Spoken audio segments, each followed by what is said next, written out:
Virgo, hi! Welcome to Mr. Queen PH. At ito ang inyong monthly reading for January 2025. If you're interested in private readings, meron tayong link sa description at sa pinned comment. Paki-check nyo na lang information kung paano mag-book for a private reading. And also, please subscribe to our channel to show your support. Like, share this video, at comment na rin kayo kung kayo ay naka-resonate. Okay, Virgo, let's see what's coming to you January 2025 for Virgo. January 2025. Virgo, January 2025. Midheaven, Pinnacle, okay. Wow. And then Mercury. This is taking action. Maaring kayo ay very determined, no? Determinado na kayo sa inyong mga pangarap, yung mga gusto nyo ma-pursue. You are also going to focus on your career, your calling, no? Kung ano yung saan ka nag-excel. Okay? Ang career naman kasi kahit ano yan eh, whether this is your job, your being self-employed, or having your own business, diba? So, I see you that you're finally taking action sa mga goals mo, and you are preparing for that. Mercury is about learning. So, kung ano yung mga need mo na skills, kailangan mo mga information para mangyari to, maisakatuparan mo, ginagawa mo na, or pinag-aaralan mo na. I also see a recognition sa'yo. So, pwedeng kung meron kang trabaho, you will be recognized sa trabaho mo. Or if you are into, say, social media, in the public eye, you will be recognized by a lot of people. No? Kumbaga, they will see your greatness. I-recognize yung talents mo, yung skills mo. Let's see what else, Virgo.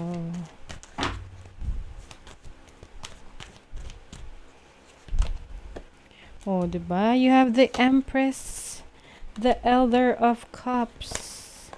Judgment is for change. Hanged Man, Nine of Swords, and Nine of Cups. Okay, definitely a wish fulfillment for you ngayong January. Ano siya eh, para siyang mixed emotions na yung mga bagay na pinagtuunan na mo ng pansin, trinabaho mo, ineffortan mo. Ngayong January, makikita mo na yung resulta niyan. Resulta ng mga pinagpaguran mo kahit sa shortest period of time. For example, no, ikaw ay nagsimula ng YouTube channel. Tapos, trinabaho mo, talagang inayos mo, promote mo, inayos mo yung mga contents mo.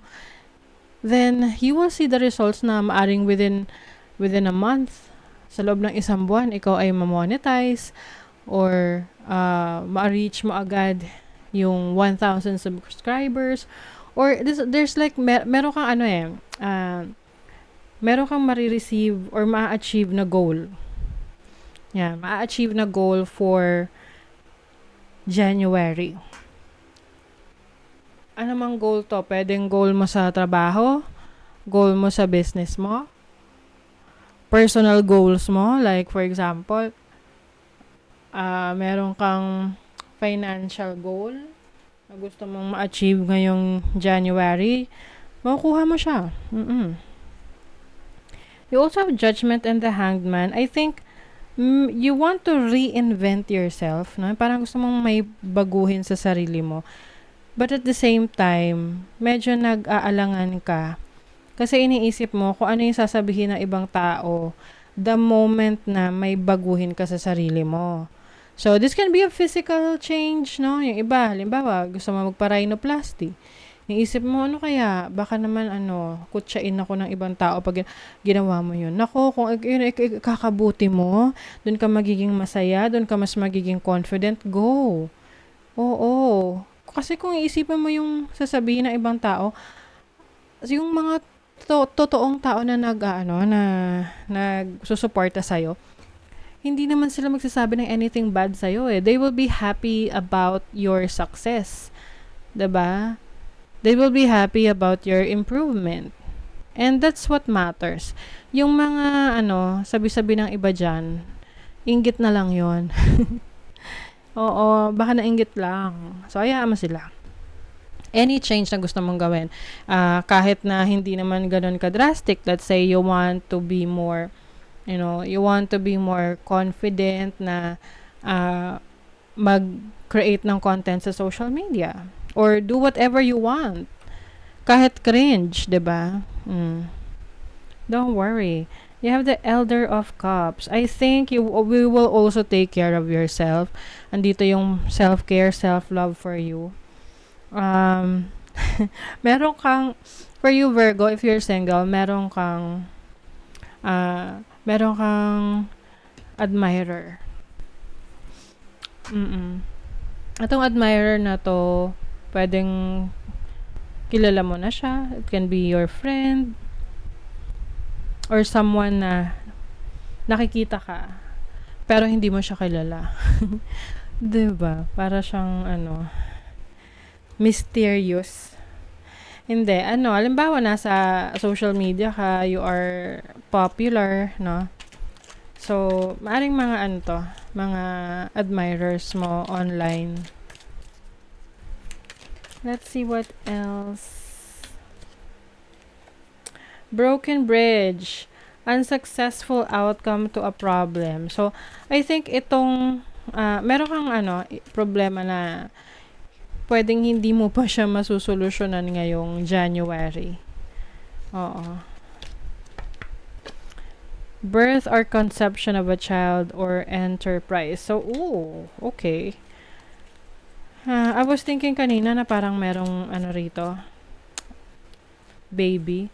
So, for some of you, very specific reading, pwedeng merong unexpected pregnancy or having a baby. Like, it's either ikaw or yung partner mo. Kasi, syempre hindi naman natin alam kung sino yung may kakayanang magkaanak. O, ganun na lang. Okay, stepping into a new experience. Wow, new experience. Love. O yung iba, papasok kayo sa isang romantic relationship. Romantic connection. Peace and harmony. Okay. For some of you, this new relationship na papasukin nyo, maganda yung simula niya. You will feel comfortable with this person. And another thing, isa pa na bibigyan mo ng focus talaga is yung iyong career path mo. That's one of the most important things na bibigyan mo ng attention ngayong January. I see fulfillment in your career, Virgo. Divine feminine.